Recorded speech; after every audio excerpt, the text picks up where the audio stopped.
Hi students, today we are going to talk about the same second chapter what you have studied earlier in earlier videos. Okay, so हम लोग ने start किया था second chapter में दो topics. मैंने बोला था कि सेकेंड चैप्टर में हम पढ़ने वाले हैं एनर्जी प्रोडक्शन और सेल डिवीजन. ठीक है, हमने सेल डिवीजन तो अभी स्टार्ट नहीं किया है फिलहाल, हमने एनर्जी प्रोडक्शन स्टार्ट किया है. और उसके हिसाब से अगर देखोगे तो दो टाइप के रेस्पिरेशंस होते हैं. First is aerobic respiration and second is anaerobic respiration. Okay, मैंने तुम्हें प्रीवियस वीडियो में एक डिस्टिंग्विश बिटवीन दिया था लिख के, जिसमें हमने दोनों भी रेस्पिरेशन को इन शॉर्ट देखा था. ओके, कि एरोबिक रेस्पिरेशन में क्या होता है और एनएरोबिक रेस्पिरेशन में क्या होता है. अगर तुम एरोबिक रेस्पिरेशन देखोगे तो उसमें 3 स्टेप्स होते हैं: glycolysis, then TCA cycle and then ETS pathway. मैंने ये भी बोला था कि हम लोग पहले एरोबिक रेस्पिरेशन पूरा कंप्लीट करेंगे और उसके बाद ही हम लोग एनारोबिक रेस्पिरेशन पढ़ेंगे. तो हमने एरोबिक रेस्पिरेशन स्टार्ट किया, उसमें हमने ग्लाइकोलाइसिस भी ख़त्म किया था. फिर भी एक सॉर्ट ऑफ रिविजन के लिए मैं तुम्हें जस्ट एक जिस्ट देती हूँ छोटा सा. एरोबिक रेस्पिरेशन एक ऐसा रेस्पिरेशन है जिसमें ऑक्सीजन रिक्वायर्ड होता है. Secondly, aerobic respiration takes place in higher organisms. Third, the aerobic respiration is a respiration where high energy is produced. बहुत ज़्यादा एनर्जी प्रोड्यूस होता है. एग्जाम्पल के तौर पे हमने लिखा था 1 ग्लूकोज कैन गिव, बोलो कितना ATPs? 1 glucose can give correct 38 ATPs. Okay, 3 steps होते हैं. पहला कौन सा स्टेप है? Glycolysis. Then second is what? The TCA cycle. Third is ETS pathway. फिर हमने देखा था एंड प्रोडक्ट्स. एंड में मिलेगा क्या एरोबिक रेस्पिरेशन से? बहुत सारा एनर्जी, मतलब ATP मिलेगा, फिर वाटर मिलेगा, देन ऑक्सीजन मिलेगा and so sort of things. अब हम देखेंगे कि ग्लाइकोलाइसिस क्या है. ग्लाइकोलाइसिस इज, ग्लाइको का मतलब ग्लूकोज, लाइसिस का मतलब ब्रेक डाउन. तो ग्लाइकोलाइसिस का मतलब होता है ब्रेक डाउन ऑफ ग्लूकोज. जब ग्लूकोज ब्रेक होगा तो glucose is a complex sugar, वो ब्रेक होके सिंपल शुगर बनाएगा और वही सिंपल शुगर आगे ब्रेक होकर ATP बनाएगा.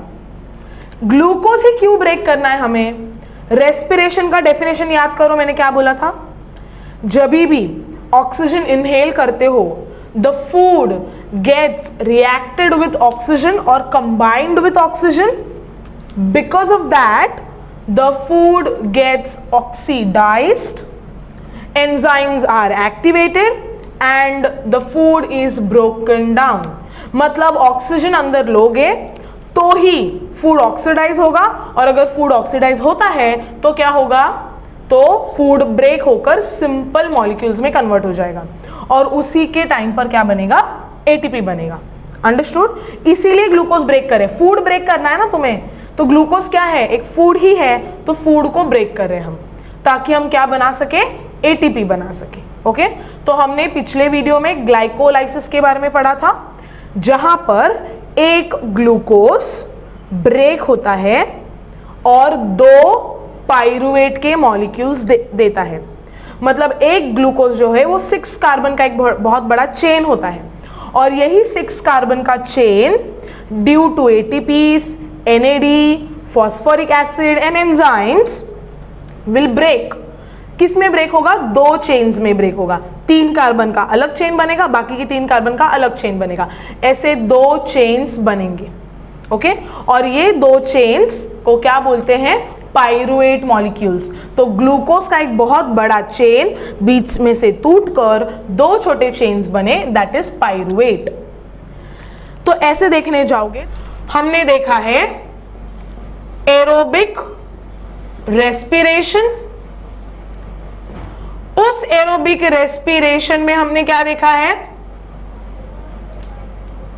3 पार्ट्स. कौन से? ग्लाइकोलाइसिस. पार्ट्स नहीं, स्टेप्स हम बोल सकते हैं. ग्लाइकोलाइसिस, TCA और ETS. हमने इतना ही देखा है कि जो एरोबिक रेस्पिरेशन है उनमें 3 स्टेप्स होते हैं। ग्लाइकोलाइसिस मतलब ग्लूकोज को ब्रेक करने वाला प्रोसेस, ये हमने देखा है। टीसी और ईटीएस हमने अभी तक स्टार्ट नहीं किया है। ओके, सो ऐसे अगर देखने जाओगे तो जो ग्लाइकोलाइसिस है ये फर्स्ट स्टेप है, टीसीए ये सेकेंड स्टेप है और ईटीएस ये थर्ड स्टेप है। ग्लाइकोलाइसिस में क्या होता है, जो ग्लूकोज है वो ग्लूकोज 6 कार्बन है जो ब्रेक होता है और पाइरुवेट बनता है या पाइरुविक एसिड बनता है जो 3 कार्बन होता है, बराबर। सो ग्लाइकोलाइसिस में ग्लूकोज ब्रेक होके, ग्लूकोज एक 6 कार्बन का चेन है जो ब्रेक होता है और 3 कार्बन का पाइरुवेट बनता है। एक मॉलिक्यूल ग्लूकोज है, 2 मॉलिक्यूल पाइरुवेट बनता है, बराबर ना। एक चेन है, ब्रेक होके 2 चेन्स बनेंगे। अब ग्लाइकोलाइसिस के बाद क्या होगा, सेकेंड स्टेप टीसीए साइकिल। ये टीसीए साइकिल है क्या, it is a normal cycle, हम आगे देखेंगे। बट ग्लाइकोलाइसिस में जो पाइरुवेट बना है जो 3 कार्बन का है वो टीसीए में एंटर नहीं कर सकता है। तो फिर अगर वो टीसीए में एंटर नहीं कर सकता है तो क्या करना पड़ेगा टीसीए स्टार्ट करने के लिए? टीसीए साइकिल को स्टार्ट करने के लिए what we want is 2 carbon compound हमें चाहिए। क्या चाहिए हमें? 2 कार्बन कंपाउंड चाहिए। हमारे पास क्या है? 3 कार्बन कंपाउंड है, तो हमें इस 3 कार्बन कंपाउंड मतलब पाइरुवेट को क्या करना पड़ेगा? 2 कार्बन कंपाउंड में कन्वर्ट करना पड़ेगा। और वो क्या होगा 2 कार्बन कंपाउंड, वो हमें क्या करना है? ढूंढना है। सबको समझ में आ रहा है मैं क्या बोल रही हूं? ग्लाइकोलाइसिस से टीसीए में जाने के लिए ग्लूकोज को ब्रेक होकर पाइरुवेट बनाना पड़ता है, लेकिन पाइरुवेट एक 3 कार्बन कंपाउंड है, वो डायरेक्टली टीसीए में नहीं जा सकता, बराबर। तो टीसीए में नहीं जा सकता है तो टीसीए में क्या जाएगा? टीसीए में 2 कार्बन कंपाउंड जाता है। मतलब टीसीए ये साइकिल का स्टार्टिंग 2 कार्बन कंपाउंड से होना जरूरी है। सो 2 कार्बन कंपाउंड्स में हमें इस 3 कार्बन कंपाउंड को कन्वर्ट करना पड़ेगा और उस प्रोसेस को कहते हैं एसिटाइलेशन प्रोसेस। क्या कहते हैं उसे? एसिटाइलेशन प्रोसेस कहते हैं। क्या होता है ये प्रोसेस? इस प्रोसेस में जैसे कि हमने अभी यहां पर देखा, ग्लूकोज से क्या बनता है? पाइरुवेट बनता है। ये जो पाइरुवेट है ये क्या है? 3 कार्बन का एक कंपाउंड है, बराबर। ये पाइरुवेट के साथ NAD कोएंजाइम A ये ऐड होता है। फिर इसी के साथ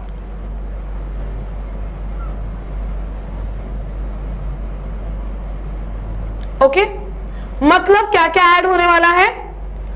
पाइरुवेट एक 3 कार्बन कंपाउंड है जिसका आगे जाके क्या होगा? Acetylation process. क्या होता है ये एसिटाइलेशन प्रोसेस? बताती हूं। जब भी पाइरुवेट बनता है तो तुरंत होता है एसिटाइलेशन, मतलब पाइरुवेट ब्रेक होता है। क्या होता है? पाइरुवेट ब्रेक होता है। पाइरुवेट ब्रेक होने के बाद बनता है एसिटाइल मॉलिक्यूल जो कि एक 2 कार्बन कंपाउंड है। क्या बनेगा? एसिटाइल मॉलिक्यूल बनेगा जो 2 कार्बन है और इसी के साथ एक कार्बन जाएगा बाहर in the form of carbon dioxide. मतलब एसिटाइलेशन प्रोसेस में पाइरुवेट जो 3 कार्बन कंपाउंड है वो ब्रेक होगा। ब्रेक होने के बाद क्या करेगा? 2 कंपाउंड्स बनाएगा, 2 carbon compound acetyl and 1 carbon compound CO2।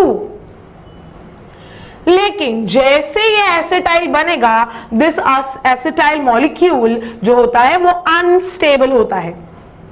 Unstable मतलब तुरंत किसी के साथ रिएक्शन कर देगा, लेकिन ऐसा हमें नहीं चाहिए ना। हमें वो मॉलिक्यूल क्यों बना रहे हैं, 2 कार्बन कंपाउंड क्यों चाहिए हमें, क्योंकि वो तुरंत क्या कर सके, टीसीए का जो सेकेंड स्टेप है एरोबिक रेस्पिरेशन का, वो शुरू कर सके। तो अगर ये अनस्टेबल है तो किसी के साथ भी रिएक्शन करेगा, वो हमें नहीं होने देना है, इसीलिए इसको स्टेबल करना जरूरी है। तो स्टेबल करने के लिए आता है एक कोएंजाइम ए। ये जो कोएंजाइम ए है ये एसिटाइल के साथ जुड़ जाता है और बनाता है एसिटाइल कोएंजाइम ए। क्या बनाएगा, एसिटाइल कोएंजाइम ए। मतलब जब भी एसिटाइल प्रोसेस में, एसिटाइलेशन के प्रोसेस में पाइरुवेट ब्रेक होगा, ये पाइरुवेट ब्रेक होके क्या बनाएगा, एसिटाइल कोएंजाइम ए बनाएगा। कोएंजाइम ए क्यों आया है, क्योंकि जब पाइरुवेट ब्रेक होके एसिटाइल बनता है और कार्बन डाइऑक्साइड बाहर रिलीज होता है, तो ये जो एसिटाइल है ये बहुत अनस्टेबल होता है। तो उसको स्टेबल बनाने के लिए, उसे स्टेबिलिटी देने के लिए को ए ऐड होता है और पूरा मॉलिक्यूल बन जाता है एसिटाइल कोएंजाइम ए बन जाता है। अंडरस्टूड। अब इसी प्रोसेस में हाइड्रोजन भी रिलीज होता है।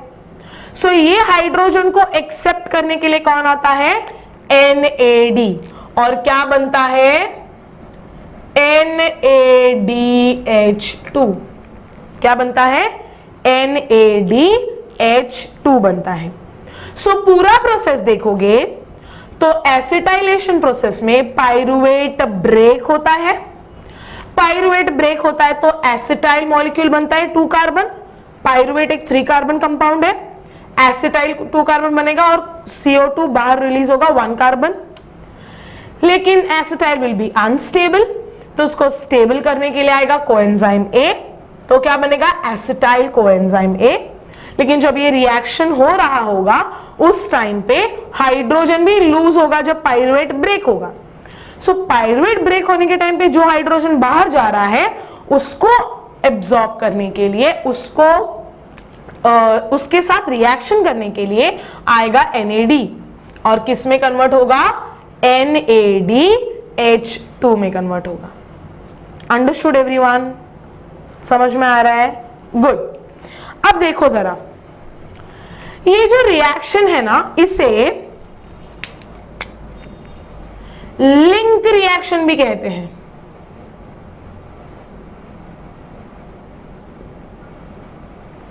क्यों लिंक रिएक्शन, क्यों, सी ग्लाइकोलाइसिस के बाद तुरंत TCA है, लेकिन क्या तुरंत TCA होता है क्या, नहीं। ग्लाइकोलाइसिस मतलब ग्लूकोज का पाइरुवेट में कन्वर्जन होने के बाद क्या प्रोसेस होता है, एसिटाइलेशन। उसके बाद क्या होगा, TCA, बराबर ना। मतलब एसिटाइलेशन ये एक लिंक रिएक्शन है। लिंक मतलब किसको लिंक कर रहा है, ग्लाइकोलाइसिस और TCA के बीच में लिंक कर रहा है, इसीलिए इसे क्या कहा जाता है, लिंक रिएक्शन भी कहा जाता है। सो एसिटाइलेशन कहो, क्यों एसिटाइलेशन, एसिटाइल कोए बन रहा है इसीलिए एसिटाइलेशन प्रोसेस। लिंक रिएक्शन भी कहते हैं क्योंकि ग्लाइकोलाइसिस मतलब first step of aerobic respiration और TCA मतलब second step of aerobic respiration, दोनों के बीच का ये लिंक है, इसीलिए इसे लिंक रिएक्शन भी कहा जाता है। सबको इतना समझ में आ रहा है what I am saying, yes. So अब हम लोग आंसर लिख सकते हैं ना, ग्लूकोज का बना पाइरुवेट, पाइरुवेट का क्या बनेगा, एसिटाइल कोएंजाइम ए बनेगा। अंडरस्टूड। अब इसके बाद क्या होगा, इसके बाद होगा the very second step and that is TCA cycle. Okay, वापस से रिपीट करती हूं, हम लोग क्या पढ़ रहे हैं, हम लोग एनर्जी प्रोडक्शन इस चैप्टर का एक पार्ट पढ़ रहे हैं जिसमें हमने एरोबिक और एनारोबिक रेस्पिरेशन का डिस्टिंग्विश बिटवीन देखा है। एरोबिक में 3 स्टेप्स होते हैं वो हमने देखा। पहला स्टेप हमने देखा है ग्लाइकोलाइसिस मतलब ग्लूकोज को ब्रेक डाउन करने वाला प्रोसेस। जहां पर ग्लूकोज एक 6 कार्बन चेन है जो ब्रेक होके बनता है पाइरुवेट 3 कार्बन। ग्लूकोज का एक चेन बीच में से तोड़ा तो 2 चेन्स 3-3 कार्बन के 2 चेन्स बनते हैं। यही 2 चेन्स जो मतलब पाइरुवेट बना है, कंपाउंड्स बने हैं, उससे TCA साइकिल होने वाला है, लेकिन डायरेक्टली नहीं हो सकता है, इसीलिए उनके बीच में एक लिंक रिएक्शन होता है जिसे कहते हैं एसिटाइलेशन। उस प्रोसेस में पाइरुवेट ब्रेक होता है, एसिटाइल बनता है जो कि अनस्टेबल होता है, तो उसको स्टेबल करने के लिए कोएंजाइम A ऐड होता है, सो एसिटाइल कोएंजाइम A बनता है। फिर ये तो 2 कार्बन है, तो एक कार्बन जो जाएगा वो in the form of carbon dioxide जाएगा, लेकिन इस पूरे रिएक्शन में हाइड्रोजन लॉस होता है, तो उसको लेने के लिए NAD आता है एंड NADH2 बन जाता है। ये है एसिटाइलेशन मतलब लिंक रिएक्शन। जैसे एसिटाइल को A बना which is a 2 carbon compound, तुरंत क्या स्टार्ट होगा, TCA साइकिल स्टार्ट होगा। अच्छा, एक और छोटी सी बात बोलती हूँ, देखो ध्यान से सुना है तुमने तो तुम्हें पता हो गया, तुम्हें डाउट भी आया होगा। 2 पाइरुवेट मॉलिक्यूल्स, कितने मॉलिक्यूल्स होते हैं? ग्लूकोज तो एक चेन है ना, जो टूट के 2 चेन्स बनते हैं, तो पाइरुवेट कितने बने? 2।